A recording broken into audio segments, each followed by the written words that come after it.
ವಿದ್ಯಾರ್ಥಿಗಳೇ, ನಾವು ಇಂದಿನ ಆನ್ಲೈನ್ ತರಗತಿಯಲ್ಲಿ 10ನೇ ತರಗತಿಯ ತ್ರಿಕೋನಮಿತಿಯ ಪ್ರಸ್ತಾವನೆ ಈ ಅಧ್ಯಾಯದಲ್ಲಿ ತ್ರಿಕೋನಮಿತಿಯ ನಿತ್ಯ ಸಮೀಕರಣಗಳ ಸಮಸ್ಯೆಗಳನ್ನು ನಾವು ಬಿಡಿಸೋಣ. ಸರ್, ಈಗ ನಾನು ಹಿಂದಿನ ತರಗತಿಯಲ್ಲಿ 3 ಸಮೀಕರಣಗಳ ಬಗ್ಗೆ ಹೇಳಿದ್ದೆ.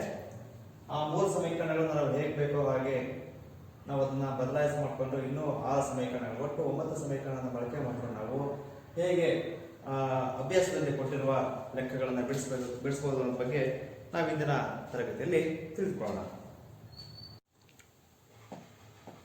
ವಿದ್ಯಾರ್ಥಿಗಳೇ, ನಾವೀಗ ಇದರ ಅನ್ವಯದ ಸಮಸ್ಯೆಗಳನ್ನು ಬಿಡಿಸೋಣ. ನೋಡಿ, ಲೆಕ್ಕ ಈ ರೀತಿದೆ. cos A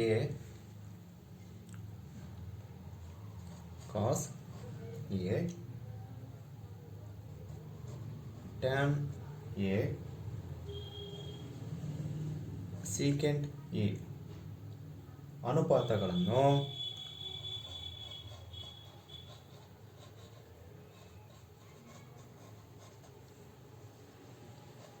sin A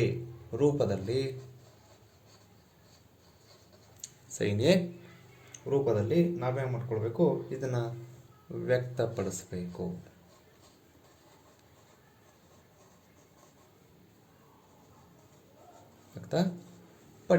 ಅಂದ್ರೆ ನಾವೇನ್ ಮಾಡ್ಕೊಳ್ಬೇಕು, 3 ಅನುಪಾತಗಳನ್ನ, ಕಾಸನ್ನ, ಟ್ಯಾನ್ ಅನ್ನ ಮತ್ತೆ ಸೀಕೆಂಟ್ಗಳನ್ನ ಸೈನ್ ನ ರೂಪದಲ್ಲಿ ನಾವೇನ್ ಮಾಡ್ಕೊಳ್ಬೇಕು, ವ್ಯಕ್ತವನ್ನ ಪಡಿಸ್ಬೇಕು ಅಂತ ನಿಮಗೆ ಇಲ್ಲಿ ಕೇಳಿದ್ದಾರೆ. ಹಾಗಾಗಿ ನೋಡಿ, ಸರಿ, ಹೇಗೆ ಮಾಡೋದಪ್ಪ ಅಂತಂದ್ರೆ, ಯಾವ್ದಾರ ಒಂದು ನೀವು ಈಕ್ವೇಶನ್ ತಗೊಳ್ಳಿ.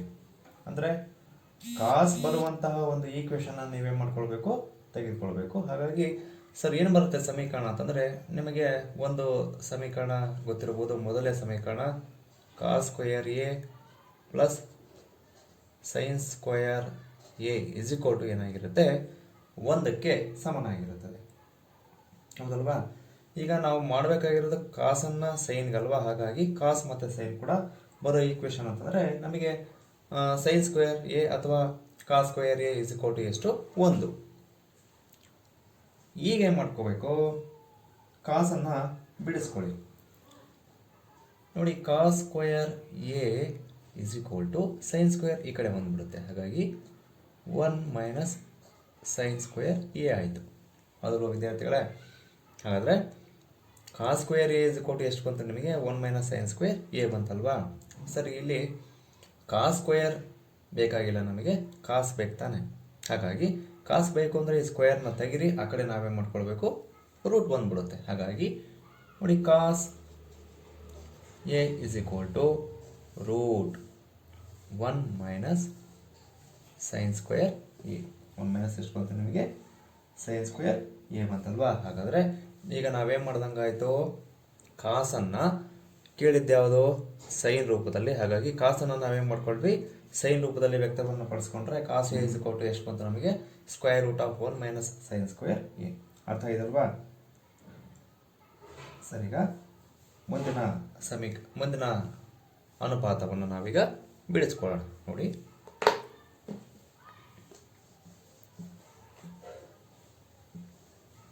ವಿದ್ಯಾರ್ಥಿಗಳೇ, ನಮಗೀಗ ಟ್ಯಾನ್ ಬರಬೇಕು. ಟ್ಯಾನನ್ನು ಸೈನ್ ರೂಪದಲ್ಲಿ ವ್ಯಕ್ತವನ್ನು ಪಡಿಸ್ಬೇಕು. ಹೌದಲ್ವಾ? ಸರಿ, tan is equal to tan A. ಸರಿ, ಟ್ಯಾನ್ ಎನ ನಾವು ಯಾವ ಥರ ಬರ್ಕೊಳ್ಬೋದಪ್ಪ ಅಂದರೆ, sine A by cos A. Sine A by cos A this is equal to, ನೋಡಿ, ಅವಾಗಲೇ ನಾವು ಕಾಸನ್ನು ಸೈನ್ ರೂಪದಲ್ಲಿ ಬರ್ಕೊಂಡಿದ್ವಲ್ವಾ, ಅವಾಗ ನಮಗೆ ಆನ್ಸರ್ ಏನು ಬಂದಿತ್ತು ನೋಡಿ, ಮೇಲ್ಗಡೆ ಸೈನ್ ಏನ ಹಾಗೆ ಇಟ್ಕೊಳ್ಳಿ. Cos A is equal to ಏನು ಬಂದಿತ್ತು ನಮಗೆ, 1 ಮೈನಸ್ ಸೈನ್ ಸ್ಕ್ವೇರ್ ಎ ಬಂದಿತ್ತು. ಹಾಗಾಗಿ tan A is equal to, ಅದನ್ನು ನಾವು ಸೈನ್ ರೂಪದಲ್ಲಿ ಬರ್ಕೊಂಡ್ರೆ ನಮಗೇನು ಬರುತ್ತೆ answer, sine A divided by square root of 1 minus sine square A. ಅರ್ಥ ಇದಲ್ವಾ? ಇನ್ನೊಂದ್ಸರಿ ಹೇಳ್ತೀನಿ ನೋಡಿ. ಈಗ ನಾವು ಟ್ಯಾನನ್ನು ಸೈನ್ಗೆ ಕನ್ವರ್ಟ್ ಮಾಡಬೇಕಾಗಿತ್ತು. ಹಾಗಾಗಿ tan A is equal to sine A by cos A ಅಂತ ಆಗುತ್ತೆ. ಮೇಲ್ಗಡೆ ಸೈನ್ ಎ ಹಾಗೆ ಇಟ್ಕೊಳ್ಳಿ. ನೋಡಿ ಕಾಸ್ ಕೂಡ ನಾವು ಹೋಗಿ ನಮಗೆ ಸೈನ್ ರೂಪದಲ್ಲಿ ಬರ್ಕೊಳ್ಬೇಕಲ್ವಾ.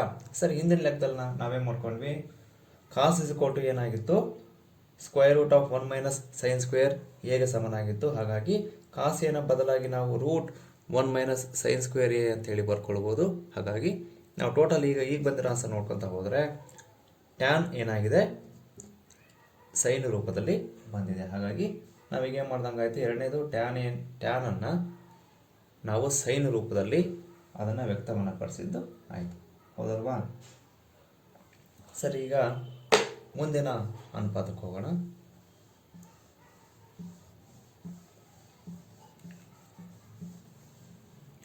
ಸರಿ, ಮುಂದಿನ ಅನುಪಾತ ಯಾವುದು, ಸೀಕೆಂಟ್, ಹೌದಲ್ವಾ, ಸೀಕೆಂಟ್ ಎ. ಸರಿ, ಸೀಕೆಂಟ್ ಅಂದರೆ ನಿಮಗೆ ಗೊತ್ತಿದೆ, ಸೀಕೆಂಟ್ ಏನದು, ಕಾಸ್ನ ಉಲ್ಟಾ, ಹೌದಲ್ವಾ, ಏನದು ಕಾಸ್ನ ಉಲ್ಟಾ. ಹಾಗಾಗಿ 1/ಕಾಸ್ ಎ ಅಂತ ಬರ್ಕೊಳ್ಬೋದು, 1/ಕಾಸ್ ಎ ಅಂತೇಳಿ ಬರ್ಕೊಳ್ಬೋದು. ದಿಸ್ ಇಸ್ ಇಕ್ವಲ್ ಟು ನಿಮಗೆ 1/, ಆಗಲೇ ನಿಮಗೆ ಹೇಳಿದೆ ಕಾಸ್ನ ಬೆಲೆ ನಮಗೆ ಏನು ಬಂತು ವಿದ್ಯಾರ್ಥಿಗಳೇ, 1 minus sine square A, 1 minus sine square A ಬಂದಿತ್ತಲ್ವಾ. ಹಾಗಾಗಿ ನೇರವಾಗಿ ನಾವು 1 minus sine square A is ಕೊಟ್ಟು 1 ಅಂತ ಬರ್ಕೊಂಡ್ರೆ ನಾವೀಗ ಏನು ಮಾಡ್ದಂಗೆ ಆಯಿತು, ಸೀಕೆಂಟನ್ನು ಸೈನ್ ರೂಪದಲ್ಲಿ ಅದನ್ನು ವ್ಯಕ್ತವನ್ನು ಪಡಿಸಿದ್ದಾಯಿತು. ಇನ್ನೊಂದ್ಸಲ ಎಲ್ಲ ವಿದ್ಯಾರ್ಥಿಗಳೇ, secant A is equal to ನಮಗೇನು ಬರುತ್ತೆ ಅನುಪಾತ 1/ಕಾಸ್. Therefore secant A is equal to, ಇಲ್ಲಿ ಕಾಸ್ ಇರಬಾರ್ದಲ್ವಾ, ಯಾವ ರೂಪದಲ್ಲಿ ಬರ್ಕೊಳ್ಬೇಕು ನಾವು, ಸೈನ್ ರೂಪದಲ್ಲಿ ಬರ್ಕೊಳ್ಬೇಕಿತ್ತು. ಹಾಗಾಗಿ ಕಾಸನ್ನು ಸೈನ್ ರೂಪದಲ್ಲಿ ಬರ್ಕೊಳ್ಳೋ ಲೆಕ್ಕವನ್ನು ಇಲ್ಲಾಗಲೇ ನಾವು ಮಾಡಿದ್ವಿ. ಸರಿ, ಈಗ ಕಾಸನ್ನು ಸೈನ್ ರೂಪದಲ್ಲಿ ಬರ್ಕೊಂಡ್ರೆ ನಮಗೇನು ಬರುತ್ತೆ, square root of 1 minus sine square A. ಅದನ್ನು ಬರ್ಕೊಂಡಾಗ ಈಗ ನೋಡಿ ಎಲ್ಲದೂ ಕೂಡ ಸೈನ್ ರೂಪದಲ್ಲೇ ಇದೆಯಲ್ವಾ. ಹಾಗಾಗಿ ನಾವೇನು ಮಾಡಿದ್ದೀವಿ ಅಂತಂದರೆ ಸೀಕೆಂಟನ್ನು ಸೈನ್ ರೂಪದಲ್ಲೂ ಕೂಡ ನಾವು ಅದನ್ನು ವ್ಯಕ್ತವನ್ನು ಪಡಿಸಿದೆ. ಅರ್ಥ ಇದಲ್ವಾ. ಸರಿ, ಈ ಥರ ನಿಮಗೆ ಎಕ್ಸಾಮಲ್ಲಿ ಕೇಳ್ತಾರೆ, ಯಾವುದರ ಅನುಪಾತಗಳನ್ನು ಕೊಟ್ಬಿಟ್ರೆ ನಿಮಗೆ ಆ ಅನುಪಾತಗಳನ್ನು ಯಾವುದೋ ಒಂದು ತ್ರಿಕೋನಮಿತಿಯ ಒಂದು ಅನುಪಾತದ ರೂಪದಲ್ಲಿ ಬರೀರಿ ಅಂತ ನಿಮಗೆ ಕೇಳ್ಬೋದು. ಸರಿ, ಈಗ ಕೇಳಿದಾಗ ನೀವು ಈ ಥರ ಲೆಕ್ಕವನ್ನು ಮಾಡಬೇಕು. ಅರ್ಥ ಇದಲ್ಲ ವಿದ್ಯಾರ್ಥಿಗಳೇ. ನಾವೀಗ ಮುಂದಿನ ಲೆಕ್ಕವನ್ನು ಮಾಡೋಣ. ನೋಡಿ, ಲೆಕ್ಕ ಈ ರೀತಿ ಇದೆ.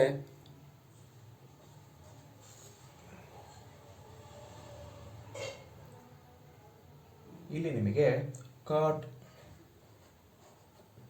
A minus cos A whole divided by cot A plus cos A is equal to, ಇಲ್ಲಿ ಸಾಧನೆ ಮಾಡಬೇಕಾಗಿರೋದು cosecant A minus 1 cosecant A plus 1 ಎಂದು ಸಾಧಿಸಿ ಅಂತಿದೆ. ನೋಡಿ, ಈ ಲೆಕ್ಕದಲ್ಲಿ cot A minus cos A, cot A plus cos A is equal to ನಾವೇನಂತ ಪ್ರೂವ್ ಮಾಡ್ಕೋಬೇಕು, cosecant A minus 1 divide by cosecant A plus 1 ಅಂತ ನಾವು ಸಾಬೀತನ್ನು ಮಾಡ್ಕೊಳ್ಬೇಕು. ವಿದ್ಯಾರ್ಥಿಗಳೇ, ಇಲ್ಲಿ ಏನಾಗುತ್ತಪ್ಪ ಅಂತಂದರೆ ನಿಮಗೆ ಗೊತ್ತಿದೆ, ಸಮೀಕರಣವನ್ನು ಸಾಧನೆ ಮಾಡಬೇಕಂದ್ರೆ ಅದರ ಒಂದು ಭಾಗವನ್ನು ತೆಗೆದುಕೊಳ್ಬೇಕು. ಎಡಭಾಗವನ್ನು ತೆಗೆದುಕೊಂಡು ಬಲಭಾಗ ಅಂತ ಸಾಬೀತು ಮಾಡ್ಕೊಳ್ಬೋದು, ಇಲ್ಲ ಬಲಭಾಗವನ್ನು ತೆಗೆದುಕೊಂಡು ನಾವು ಎಡಭಾಗದ ಉತ್ತರವನ್ನು ಸಾಬೀತನ್ನು ಮಾಡ್ಕೊಳ್ಬೇಕು. ಸರಿ, ಇಲ್ಲಿ ನಾನೀಗ ಎಡಭಾಗವನ್ನು ತೆಗೆದುಕೊಳ್ತೀನಿ. L H S is equal to cot A minus cos A divided by cot A plus cos A ತೆಗೆದುಕೊಳ್ತೀನಿ. ನೋಡಿ ವಿದ್ಯಾರ್ಥಿಗಳೇ, ನಿಮಗೆ ಗೊತ್ತಿದೆ ಕಾಟನ್ನು ಹೆಂಗೆ ಬರ್ಕೊಳ್ಬೋದು, cos A divided by sine A ಅಂತ ಬರ್ಕೊಳ್ಬೋದು. ಮೀನ್ಸ್ ಈ ಕಾಸ್ ಎನ ನೀವು ಹಾಗೆ ಇಟ್ಕೊಳ್ಳಿ ಡಿವೈಡೆಡ್ ಬೈ, ಇಲ್ಲಿ ನೋಡಿ ಮತ್ತೆ ನೀವು ಎಗೇನ್ ಕಾಟನ್ನು ಹೆಂಗೆ ಬರ್ಕೊಳ್ಬೋದು, cos A by sine A plus cos ಎನ ನೀವೇ ಮಾಡ್ಕೊತಾರ ಹಾಗೆ ಇಟ್ಕೊಂಬಿಡಿ, ಹೌದಲ್ವಾ. ಕಾಟನ್ನು ನೀವು ಕಾಸ್ ಎ ಬೈ ಸೈನ್ ಅಂತ ತಗೊಂಡಿದ್ರೆ ಮತ್ತೆ ಅಗೇನ್ ಇಲ್ಲೂ ಕೂಡ ನಾವು cos A by sine A ಅಂತೇಳಿ ಬರ್ಕೊಂಡಿದ್ದೀವಿ, ಸರಿನಾ. ಸರಿ, ಇಷ್ಟಾದ್ಮೇಲೆ ನೀವೇ ಮಾಡ್ಕೊಳ್ಬೇಕು. ಇಲ್ಲಿ ಏನಾರ ಕಾಮನ್ ತೆಗಿಬೋದೇನು ನೋಡಿ, ಅಂಶದಲ್ಲಿ ಏನಾದ್ರು ನೀವು ಕಾಮನ್ ತೆಗಿಬೋದೇನೋ ಅಂತ ನೀವು ಹಾಗೆ ಅಬ್ಸರ್ವ್ ಮಾಡ್ಕೊತ ಹೋದರೆ ನೋಡಿ, ಇಲ್ಲಿ ನಮಗೇನು ಗೊತ್ತಾಗುತ್ತಪ್ಪ ಅಂತಂದರೆ, ಎರಡು ಭಿನ್ನರಾಶಿಯ ಅಂಶದಲ್ಲೂ ಕೂಡ ಏನಾಗಿದೆ, ಕಾಸ್ ಸೇಮ್ ಇದೆ, ಹೌದಲ್ವಾ? ಹಾಗಾಗಿ ನಾವೇನು ಮಾಡ್ಕೊಳ್ಬೋದು, ಮೇಲ್ಗಡೆ ಕಾಸನ್ನು ಕಾಮನ್ ಆಗಿ ತೆಗೆದುಕೊಳ್ಬೋದು. ನೋಡಿ, ಕಾಸನ್ನು ನಾನು ಕಾಮನ್ ಆಗಿ ತೆಗಿತೀನಿ. ಕಾಸ್ ಎ ಕಾಮನ್ ತೆಗೆದ್ರೆ ಇಲ್ಲಿ ಉಳ್ಕೊಳೋದೇನಪ್ಪ ಅಂದರೆ 1/sin A, 1/sin A minus 1 hole divided by, ಇಲ್ಲೂ ಕೂಡ ನಾವು ಕೆಳಗಡೆ ಕೂಡ ಕಾಸನ್ನು ಕಾಮನ್ ತೆಗೆದ್ರೆ ಇಲ್ಲೂ ಕೂಡ ಅಷ್ಟೇ 1/sin A ಪ್ಲಸ್ 1 ಉಳ್ಕೊಳುತ್ತೆ, ಹೌದಲ್ವಾ? ಕಾಸನ್ನು ಕಾಮನ್ ತಗೊಂಡ್ರೆ ಉಳ್ಕೊಳೋದು 1/sin A ಮೈನಸ್ 1, ಕೆಳಗಡೆ ಕಾಸನ್ನು ಕಾಮನ್ ತಗೊಂಡ್ರೆ 1/sin A ಪ್ಲಸ್ 1, ಹೌದಲ್ವಾ? ಈಗ ನೋಡಿ, ಕಾಸ್ ಗೆಟ್ ಕ್ಯಾನ್ಸಲ್, ಹೌದಲ್ವಾ? ಮೇಲ್ಗಡೆ ಕಾಸು ಕೆಳಗಡೆ ಕಾಸು ಏನಾಗುತ್ತೆ, ಕ್ಯಾನ್ಸಲ್ ಆಗುತ್ತೆ. ಸರಿ, ಈಗ ಉಳ್ಕೊಂಡಿರೋ ಅಂಶವನ್ನು ಅಬ್ಸರ್ವ್ ಮಾಡಿ. 1/sin ಅನ್ನು ಹೆಂಗೆ ಬರ್ಕೊಳ್ಬೋದು, ಕೊಸಿಕೆಂಟ್ ಎ ಅಂತ ಬರ್ಕೊಳ್ಬೋದು, ಮೈನಸ್ 1 ಹಾಗೆ ಇರಲಿ. ಕೆಳಗಡೆ ಬಂದರೆ 1/sin A again cosecant A ಅಂತ ಬರ್ಕೊಳ್ಬೋದು, ಪ್ಲಸ್ 1 ಹಾಗೆ ಇರಲಿ. ಸರಿ, ಬಂದಿರೋ ಆನ್ಸರನ್ನು ನೀವು ನೋಡಿ ಅಬ್ಸರ್ವ್ ಮಾಡಿ. ಇದೇನಾಗಿದೆ, ಆ ಸಮೀಕರಣದ ಬಲಭಾಗ ಆಗಿದೆ. This is the RHS of the equation. Hence ನಾವು ಅದನ್ನು ಸಾಬೀತನ್ನು ಮಾಡಿದ್ದೀವಿ. ಅರ್ಥ ಇದೆಯಲ್ಲ ವಿದ್ಯಾರ್ಥಿಗಳೇ? ಸರಿ, ಈ ರೀತಿ ನಾವು ಲೆಕ್ಕವನ್ನು ನಾವು ಬಿಡಿಸ್ಕೊಳ್ಬೇಕು. ಸರಿ, ಸಾಧಿಸಿ ಅಂತ ಕೇಳಿದ ನೀವೇ ಮಾಡ್ಕೊಳ್ಬೇಕು, ಅದರ ಒಂದು ಭಾಗವನ್ನು ತೆಗೆದುಕೊಂಡು ನಾವು ಇನ್ನೊಂದು ಭಾಗವನ್ನು ಸಾಬೀತನ್ನು ಮಾಡ್ಕೊಳ್ಬೋದು. ಸರಿ, ಹೆನ್ಸ್ ಈ ಲೆಕ್ಕವನ್ನು ನಾವು ಸಾಬೀತನ್ನು ಮಾಡಿದ್ದೀವಿ.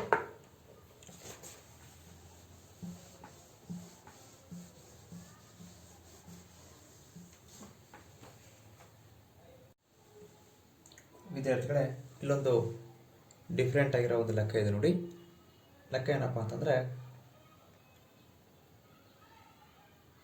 sin 25 cos 65 degree plus cos 25 degree sin 65 degree, ಈ ರೀತಿ ಇದೆ. ಸರಿ, ಇದನ್ನು ನಾವೇನು ಮಾಡ್ಕೊಳ್ಬೇಕು, ಬೆಲೆಯನ್ನು ಕಂಡುಹಿಡ್ಕೊಳ್ಬೇಕು. ಈ ಲೆಕ್ಕದ ಬೆಲೆಯನ್ನು ಕಂಡಿದ್ದೀವಿ ನೋಡಿ. ಯಾವ ಥರ ಇದೆ ಲೆಕ್ಕ, sin 25 degree cos 65 degree plus cos 25 degree sin 65 degree, ಇದರ ಬೆಲೆನ ನೀವೇನು ಮಾಡ್ಕೊಳ್ಬೇಕು, ಕಂಡುಹಿಡ್ಕೊಳ್ಬೇಕು. ಸರಿ, ಏನು ಮಾಡ್ತೀರಾ, ಈ ಥರ ಕರೆಸ್ಪಾಂಡಿಂಗ್ ಆ್ಯಂಗಲ್ ಈ ಥರದ ಲೆಕ್ಕವನ್ನು ಕೇಳಿದ ನೀವೇನು ಮಾಡ್ಕೊಳ್ಬೇಕು, ಒಂದು ಅನುಪಾತವನ್ನು ಅಥವಾ ಒಂದು ಕೋನವನ್ನು ಹಾಗೆ ಇಟ್ಕೊಂಡು ಇನ್ನೊಂದು ಕೋನವನ್ನು ನಾವು ಪರ್ಯಾಯ ಕೋನಗಳ ಟೈಪು ನೀವು ಬರ್ಕೊಳ್ಬೇಕಾಗುತ್ತೆ. ಸರಿ, ಆ ಥರ ಬರ್ಕೊಂಡಾಗ ಏನಾಗುತ್ತೆ, ನಮಗೆ sin 25 90 ಮೈನಸ್ 25 ಅಂತ ಬರ್ಕೊಳ್ಳಿ. ಈ ಕಾಸನ್ನು ಹಾಗೆ ಇಟ್ಕೊಳ್ಳಿ, ಪ್ಲಸ್ ಇಲ್ಲಿ ನೋಡಿ,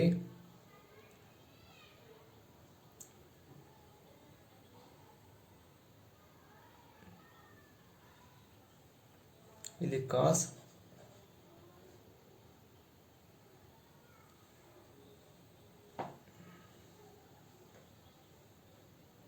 ಇಲ್ಲಿ ನೋಡಿ, ಸೈನ್ 90 ಮೈನಸ್ ಥೀಟಾ ಅಂದರೆ ಕಾಸ್ ಬಂದ್ಬಿಡುತ್ತೆ, ಕಾಸ್ ಬಂತಲ್ವಾ? ಸರಿ, ಇಲ್ಲಿ ಸೈನ್ ಬರೋ ಥರ ಮಾಡ್ಕೊಳ್ಬೇಕು. ಕಾಸನ್ 25ನ ಇಲ್ಲಿ ನಾವೇನು ಮಾಡ್ಕೊಳ್ಬೇಕು, 90 ಮೈನಸ್ 25 ಎಷ್ಟು, ಈ ಸೈನ್ 65 ಡಿಗ್ರಿನ ಏನು ಮಾಡ್ಕೊಳ್ತಾರ ಹಾಗೆ ಇಟ್ಕೊಳ್ಳಿ. ಇಲ್ಲೇ ಮಾಡ್ಕೊಂಡಿದ್ದೀನಿ ನಾನು, ಒಂದೊಂದನ್ನು ಮಾತ್ರ ನಾನು ಚೇಂಜಸ್ ಮಾಡ್ಕೊಂಡಿದ್ದೀನಿ. ಇಲ್ಲೇನಾಗುತ್ತೆ, ಸೈನ್ 95 ಮೈನಸ್ 25 ಅಂತಂದರೆ ಕಾಸ್ 65 ಡಿಗ್ರಿ ಬಂತು. ಇಲ್ಲೂ ಕೂಡ ಕಾಸ್ 65 ಡಿಗ್ರಿ ಹಾಗೆ ಇರುತ್ತೆ. ಇಲ್ಲಿ ನೋಡಿ, ಇದು ಸೈನ್ 65 ಡಿಗ್ರಿ, ಇದು ಸೈನ್ 65 ಡಿಗ್ರಿ, ಈ 65 ಡಿಗ್ರಿ ಏನಾಗಿರುತ್ತೆ ಹಾಗೆ ಇರುತ್ತೆ ನೋಡಿ. ನೆಕ್ಸ್ಟ್ ಸ್ಟೆಪ್ಪಲ್ಲಿ ಏನಾಗುತ್ತಪ್ಪ ಅಂತಂದರೆ, ಎರಡು ಕೂಡ ಸೇಮ್ ಇದೆ. ಕಾಸ್ 65 ಕಾಸ್ 65 ಏನಾಗುತ್ತೆ, ಕಾಸ್ ಸ್ಕ್ವಯರ್ 65 ಆಗುತ್ತೆ. ಕಾಸ್ ಸ್ಕ್ವಯರ್ 65 ಆಗುತ್ತೆ. ಪ್ಲಸ್ ಇಲ್ಲಿ ನೋಡಿ ಸೈನ್ 65 ಸೈನ್ 65 ಇದೇನಾಗುತ್ತೆ, ಸೈನ್ ಸ್ಕ್ವಯರ್ 65 ಡಿಗ್ರಿ ಆಯಿತು. ಹೌದಲ್ವಾ? ಈಗ ನಾವು ಸಿಂಪ್ಲಿಫೈ ಮಾಡ್ಕೊಂಡು ನಮಗೆ ಬಂದಿರೋ ಆನ್ಸರ್ ಯಾವ ರೀತಿ ಬಂತಪ್ಪ ಅಂದರೆ ಸೈನ್ ಕಾಸ್ ಸ್ಕ್ವಯರ್ ತೀಟಾ ಅಥವಾ cos square A plus sine square A. ಹೌದಲ್ವಾ? ಹಾಗಾಗಿ ನಿಮ್ಗೆ ಗೊತ್ತಿರೋ ಪ್ರಕಾರ ಐಡೆಂಟಿಟಿ ಪ್ರಕಾರ ನಿತ್ಯ ಸಮೀಕರಣದ ಪ್ರಕಾರ sine square A plus cos square A is ಏನಾಗಿರುತ್ತೆ, 1ಕ್ಕೆ ಸಮನಾಗಿರುತ್ತದೆ. ಹಾಗಾಗಿ ಇದರ ಆನ್ಸರ್ ನಮಗೆ ಎಷ್ಟು ಬಂತು ವಿದ್ಯಾರ್ಥಿಗಳೇ, 1 ಆಗುತ್ತೆ. ಅರ್ಥ ಇದಲ್ವಾ? ಅದಕ್ಕೆ ನಾನು ಈ ಲೆಕ್ಕವನ್ನು ಡಿಫ್ರೆಂಟ್ ಲೆಕ್ಕ ಅಂತ ಹೇಳಿದ್ದು. ಈಗ ನಮಗೆ ಆನ್ಸರ್ ಎಷ್ಟು ಬಂದಿದೆಯಪ್ಪ ವಿದ್ಯಾರ್ಥಿಗಳಿಗೆ ಈ ಲೆಕ್ಕದ ಅಂದರೆ 1 ಆಗುತ್ತೆ. ಬೇಕಾದ್ರೆ ಇಲ್ಲಿ ಬರ್ಕೊಳ್ಬೋದು, because cos square A plus sine square A is ಇದ್ರ ಬೆಲೆ ಎಷ್ಟಾಗಿರುತ್ತೆ, 1 ಆಗಿರುತ್ತೆ. ಅರ್ಥ ಆಗಿರೋ ವಿದ್ಯಾರ್ಥಿಗಳೇ?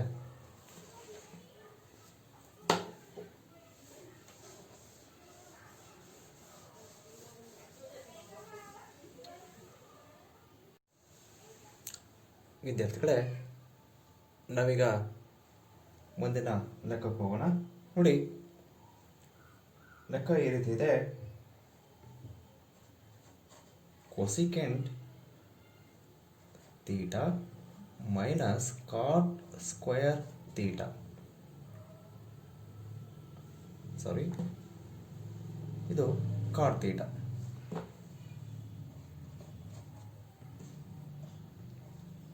Hole square is equal to, ನೀವು ಸಾಧನೆ ಮಾಡಬೇಕಾಗಿರೋದು 1 minus cos theta divide by 1 plus cos theta ಅಂತ ನೀವೇ ಮಾಡ್ಕೊಳ್ಬೇಕು, ಸಾಬೀತನ್ನು ಮಾಡಬೇಕು. ಅರ್ಥ ಇದಲ್ವಾ? ಸರಿ, ಈ ಲೆಕ್ಕದಲ್ಲಿ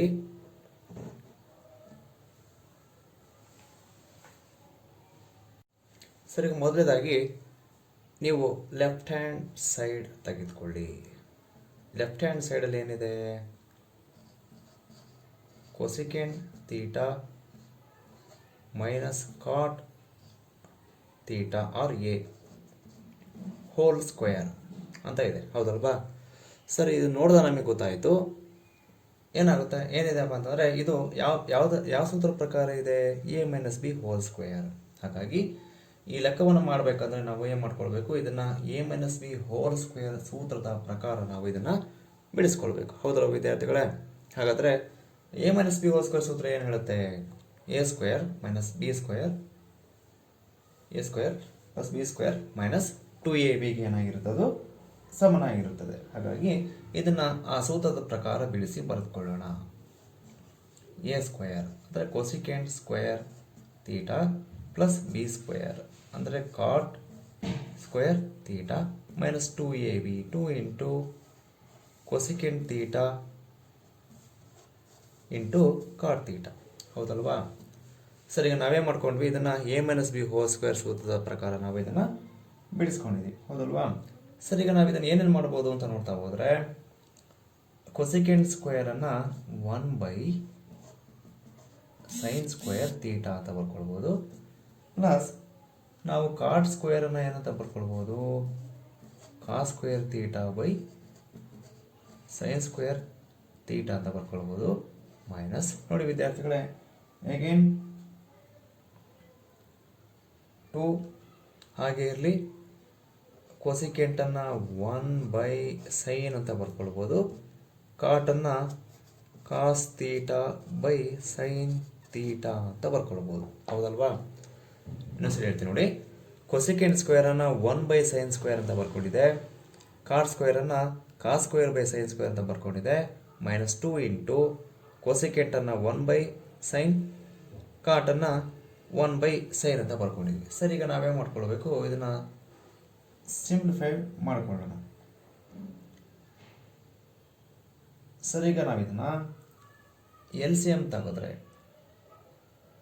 ಸರ್ ಏನು ಬರುತ್ತೆ, sine square sine square sine square. ಹೌದಲ್ವಾ? ನಿಮ್ಮ ಹತ್ರ 3 ಭಿನ್ನರಾಶಿ ಇದೆ, 1 by sine square, cos square by sine square, minus 2 cos theta divide by sine into sine ಏನಾಗುತ್ತೆ, ಸೈನ್ ಸ್ಕ್ವೇರೇ ಆಗುತ್ತಲ್ವ ಅಗೇನ್. ಹಾಗಾಗಿ 3ರಲ್ಲೂ ಕೂಡ ನಾವು ಲೆಕ್ಕ ಮಾಡ್ಕೊತ ಹೋದರೆ 3ರಲ್ಲೂ ಕೂಡ ನಮಗೆ ಏನಾಗಿದೆ, ಸೈನ್ ಸ್ಕ್ವೇರ್ ತೀಟಾನೇ ಇದೆ. ಹಾಗಾಗಿ ನಮಗೆ ಎಲ್ ಸಿ ಎಮ್ ಎಷ್ಟು ಬಂತು, ಸೈನ್ ಸ್ಕ್ವೇರ್ ತೀಟಾ ಬಂದಿದೆ.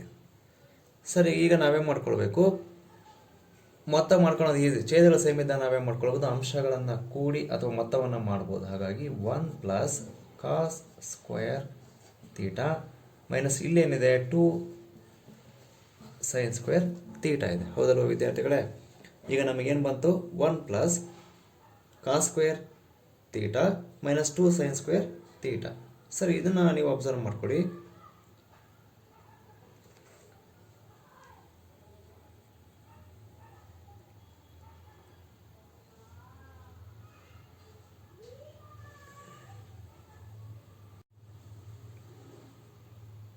ಟು ಕಾಸ್ ತೀಟಾ ಬಂತು. ಸರಿ, ಇದು ಅಬ್ಸರ್ವ್ ಮಾಡಿದಾಗ ನಮಗೇನು ಗೊತ್ತಾಗುತ್ತೆ ನೋಡಿ, ಇದು ಎ ಸ್ಕ್ವೇರ್ ಅಂತ ಅನ್ಕೋಣ, ಇದನ್ನು ಬಿ ಸ್ಕ್ವೇರ್ ಅಂತ ಅನ್ಕೋಣ. ಮೈನಸ್ 2ab, 2 ಇಂಟು ಎ ಅಂದರೆ ಕಾಸ್, ಬಿ ಅಂದರೆ 1. ಹೌದಲ್ವಾ? ಇದು ಯಾವುದರ ಪ್ರಕಾರ ಇದೆ ಅಂದ್ಕೊಂಡ್ರೆ A plus B whole square, A minus B whole square ಪ್ರಕಾರ ಇದೆ ಅಂತ ನಮಗೆ ಗೊತ್ತಾಗುತ್ತೆ. ಹಾಗಾಗಿ A minus B whole square ಅಂತಂದರೆ ಎ ಬೆಲೆ 1 ಮೈನಸ್ ಬಿ ಬೆಲೆ ಅಂದರೆ ಕಾಸ್ ತೀಟಾ ಹೋಲ್ ಸ್ಕ್ವೇರ್ ಅಂತ ಬರ್ಕೊಂಡಿದ್ದೀವಿ. ಹೌದಲ್ವಾ? ಡಿವೈಡೆಡ್ ಬೈ ಕೆಳಗಡೆ ನಾವು ಸೈನ್ ಸ್ಕ್ವೇರ್ ಅನ್ನು ಹೆಂಗೆ ಬರ್ಕೊಳ್ಬೋದು ಅಂತಂದರೆ 1 ಮೈನಸ್ ಕಾಸ್ ಸ್ಕ್ವೇರ್ ತೀಟಾ ಅಂತ ಬರ್ಕೊಳ್ಬೋದು. ಸರಿ, ಇದು A square plus B square minus 2ab ಪ್ರಕಾರ ಇದೆ. ಹಾಗಾಗಿ ಇದನ್ನೇ ಮಾಡ್ಕೊಳ್ಬೋದು ನಾವು A minus B whole square ಪ್ರಕಾರ ಬರ್ಕೊಳ್ಬೋದು. ಹಾಗಾಗಿ ಇದೇನಾಗುತ್ತೆ ವಿದ್ಯಾರ್ಥಿಗಳೇ? 1 minus cos theta whole square ಅಂತ ಆಗುತ್ತೆ. ಹೌದಲ್ವಾ? ಡಿವೈಡೆಡ್ ಬೈ ನಾವು ಸೈನ್ ಸ್ಕ್ವೇರನ್ನು ಹೆಂಗೆ ಬರ್ಕೊಳ್ಬೋದು? 1 ಮೈನಸ್ ಕಾಸ್ ಸ್ಕ್ವೇರ್ ತೀಟಾ ಅಂತ ಬರ್ಕೊಳ್ಬೋದು. ಹೌದಲ್ವಾ? ನೋಡಿ, ಮೇಲ್ಗಡೆ 1 minus cos theta whole square ಇದೆ, ಕೆಳಗಡೆ 1 ಮೈನಸ್ ಕಾಸ್ ಸ್ಕ್ವೇರ್ ತೀಟಾ ಇದೆ. ನೋಡಿ, ಮೇಲ್ಗಡೆ ನಾನು ಹಾಗೆ ಇಟ್ಕೊಳ್ತೀನಿ, 1 minus cos theta whole square ಹಾಗೆ ಇರುತ್ತೆ. ಕೆಳಗಡೆ ನೋಡಿ ವಿದ್ಯಾರ್ಥಿಗಳೇ, ಇದನ್ನು A square minus B square ಪ್ರಕಾರ ಇದೆಯಲ್ವಾ, ಇದನ್ನೇ ಬರ್ಕೊಳ್ಬೋದು ನಾವು A plus B into A minus B ಅಂತ ಬರ್ಕೊಳ್ಬೋದು. ಹಾಗಾಗಿ 1 plus cos theta into 1 minus cos theta ಅಂತ ಬರ್ಕೊಳ್ಬೋದು. ಹೌದಲ್ವಾ? ನೋಡಿ, ಈಗೇನಾಗುತ್ತೆ? ಮೇಲ್ಗಡೆ 1 ಮೈನಸ್ ಕಾಸ್ ತೀಟಾ ಅನ್ನೋದು 2 ಇದೆ, ಕೆಳಗಡೆ 1 ಮೈನಸ್ ಕಾಸ್ ತೀಟಾ ಅನ್ನೋದು 1 ಇದೆ ಅಲ್ವಾ? ಗೆಟ್ ಕ್ಯಾನ್ಸಲ್ ಆಯಿತು. ಹಾಗಾದರೆ ಉಳ್ಕೊಂಡಿರೋದನ್ನು ಬರ್ಕೊಳ್ಳೋಣ. 1 minus cos theta divide by 1 plus cos theta. ಸರಿ, ಏನು ಬಂದಿದೆ ಆನ್ಸರ್ ನೋಡಿ. This is the RHS of the equation. ಹಾಗಾದರೆ ನಾವು ಏನು ಮಾಡ್ಕೊಂಡ್ವಿ? ನಾವು ಇದನ್ನು ಎಡಭಾಗವನ್ನು ತೆಗೆದುಕೊಂಡು ಅದರ ಬೆಲೆಯು ಬಲಭಾಗಕ್ಕೆ ಸಮನಾಗಿದೆ ಅಂತ ನಾವೇ ಮಾಡ್ಕೊಂಡ್ವಿ, ಸಾಬೀತನ್ನು ಮಾಡ್ಕೊಂಡ್ವಿ. ಅರ್ಥ ಇದೆಯಲ್ಲ ವಿದ್ಯಾರ್ಥಿಗಳೇ? ಲೆಕ್ಕ ಸ್ವಲ್ಪ ಡಿಫ್ರೆಂಟ್ ಆಗಿತ್ತಲ್ವಾ ಇದು? ಏನು ಮಾಡ್ಕೊಂಡ್ವಿ? A minus B whole square ಪ್ರಕಾರ ಬಿಡಿಸಿ ಬರ್ಕೊಂಡ್ರಿ. ಸರಿ, ಇಷ್ಟ ಆದಮೇಲೆ ಕೊಸಿಕೆಂಡ್ ಸ್ಕ್ವೇರನ್ನು 1 ಬೈ ಸೈನ್ ಸ್ಕ್ವೇರ್ ಅಂತ ಬರ್ಕೊಂಡಿದೆ, ಕಾಟ್ ಸ್ಕ್ವೇರನ್ನು cos square by sine square ಅಂತ ಬರ್ಕೊಂಡಿದೆ, ಮೈನಸ್ 2 ಇಂಟು ನೋಡಿ ಅಗೇನ್ ಕೊಸಿಕೆಂಟನ್ನು 1 ಬೈ ಸೈನ್, ಕಾಟನ್ನು ಕಾಸ್ ಬೈ ಸೈನ್ ಅಂತ ಬರ್ಕೊಂಡಿದೆ. ಸರಿ, ಇಷ್ಟಾದಮೇಲೆ ನಾನೇನು ಮಾಡ್ಕೊಂಡಿದ್ದೀನಿ? 3 ಭಿನ್ನ ರಾಶಿಗಳಿಗೆ LCM ತೆಗೆದುಕೊಂಡಿದ್ದೀನಿ. LCM ತೆಗೆದುಕೊಂಡಾಗ ಏನು ಬಂತು? Sign square sine square sine square. ಹಾಗಾಗಿ ಸೇಮ್ ಇದೆ. ಬರ್ಕೊಂಡಾಗ ಏನಾಗುತ್ತೆ? ನಾವೇ ಮಾಡ್ಕೊಳ್ಬೇಕು, ಅಂಶಗಳ ಮೊತ್ತವನ್ನು ಮಾಡ್ಕೊಳ್ಬೇಕು. ಮಾಡ್ಕೊಂಡಾಗ 1 plus cos square minus 2 cos theta. ಇಷ್ಟಾದಮೇಲೆ ನೀವು ಲೆಕ್ಕವನ್ನು ಅಬ್ಸರ್ವ್ ಮಾಡಿದಾಗ ನಮಗೇನು ಗೊತ್ತಾಗ್ತಾ ಇದೆ? ಇದು ಯಾವುದೋ ಒಂದು ಸೂತ್ರದ ಪ್ರಕಾರ ಇದೆ ಅಂತ ನಾವು ಅಬ್ಸರ್ವ್ ಮಾಡಬೇಕು. ಇಲ್ಲಿ ನೀವು ಅದೇನು ಮಾಡ್ಕೊಳ್ಬೇಕು? ಐಡೆಂಟಿಫೈನ ಮಾಡ್ಕೊಳ್ಬೇಕು. ಅಂದರೆ A square plus B square minus 2ab ಪ್ರಕಾರ ಇದೆ. ಹೌದಲ್ವಾ? ಹಾಗಾಗಿ ಇದ್ರ ಬದಲಾಗಿ ನಾವೇನು ಬರ್ಕೊಳ್ಬೋದು? A minus B whole square. A ಅಂದರೆ ಎಷ್ಟು? 1, ಬಿ ಅಂದರೆ ಎಷ್ಟು? ಕಾಸ್. ಹಾಗಾಗಿ 1 minus cos theta whole square ಅಂತ ಬರ್ಕೊಂಡಿದೆ. ಹೌದಲ್ವ ವಿದ್ಯಾರ್ಥಿಗಳೇ? ಸರಿ, ಇಷ್ಟಾದಮೇಲೆ ನಾನು ಇಲ್ಲಿ ಇನ್ನೊಂದು ಬದಲಾವಣೆ ಮಾಡ್ಕೊತೀನಿ. ಸೈನ್ ಸ್ಕ್ವೇರನ್ನು 1 ಮೈನಸ್ ಕಾಸ್ ಸ್ಕ್ವೇರ್ ಅಂತ ಬರ್ಕೊತೀನಿ. ಆಯ್ತಲ್ವಾ? ಬರ್ಕೊತೀನಿ. ನೆಕ್ಸ್ಟ್ ಆಮೇಲೆ ನೋಡಿ, ನೆಕ್ಸ್ಟ್ ಏನು ಮಾಡ್ಕೊಂಡಿದ್ದೀನಪ್ಪ ಅಂದರೆ ನಾನು ಮೇಲ್ಗಡೆ ಇರೋದನ್ನು ಹಾಗೆ ಇಟ್ಕೊಂಡಿದ್ದೆ, ಕೆಳಗಡೆ ಇದೆಯಲ್ವ ಇದು 1 ಮೈನಸ್ ಕಾಸ್ ಸ್ಕ್ವೇರ್ ಅನ್ನೋದು ಯಾವ ರೂಪದಲ್ಲಿದೆ? A square minus B square. ಹಾಗಾಗಿ ಇದರ ಬದಲಾಗಿ ನಾವೇನು ಬರ್ಕೊಳ್ಬೋದು? A plus B into A minus B. ಹೌದಲ್ವಾ?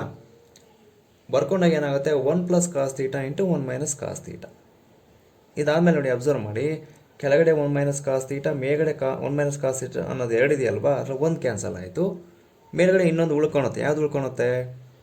1 ಮೈನಸ್ ಕಾಸ್ ತೀಟ ಉಳ್ಕೊಳುತ್ತೆ. ಕೆಳಗಡೆ ಏನು ಉಳ್ಕೊಂಡಿದೆ? 1 ಪ್ಲಸ್ ಕಾಸ್ ತೀಟ ಉಳ್ಕೊಂಡಿರೋದು ಬರ್ಕೊಂಡ ನೀವು ಅಬ್ಸರ್ವ್ ಮಾಡಿದಾಗ ನಮಗೇನು ಗೊತ್ತಾಗ್ತಿದೆಯಪ್ಪ ಅಂತಂದರೆ ಇದು ಆ ಸಮೀಕರಣದ ಬಲಭಾಗ ಆಗಿದೆ ಅಂತ ನಮಗೆ ಗೊತ್ತಾಯಿತು. ಹಾಗಾಗಿ ನಾವು ಈ ಲೆಕ್ಕವನ್ನು ಏನು ಮಾಡ್ಕೊಂಡ್ವಿ, ಅದನ್ನು ಸಾಧನೆಯನ್ನು ನಾವು ಮಾಡಿದ್ವಿ. ಅರ್ಥ ಇದೆಯಲ್ಲ ವಿದ್ಯಾರ್ಥಿಗಳೇ?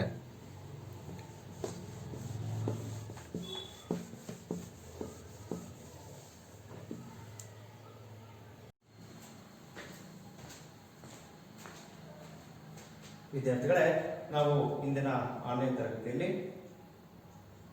ತ್ರಿಕೋನಮಿತಿಯ ಪ್ರಸ್ತಾವನೆಯಲ್ಲಿ ತ್ರಿಕೋನಮಿತಿಯ ನಿತ್ಯ ಸಮೀಕರಣಗಳ ಸಂಬಂಧಿಸಿದ ಸಮಸ್ಯೆಗಳನ್ನು ನಾವು ಹೇಗೆ ಬಿಡಿಸಬೇಕು ಅನ್ನೋ ಬಗ್ಗೆ ನಾವು ಇಂದಿನ ತರಗತಿಯಲ್ಲಿ ಅಭ್ಯಾಸವನ್ನು ಮಾಡಿದ್ದೀನಿ. ಇವತ್ತಿನ ತರಗತಿ ಇಲ್ಲಿಗೆ ಮುಕ್ತಾಯವಾಗುತ್ತೆ.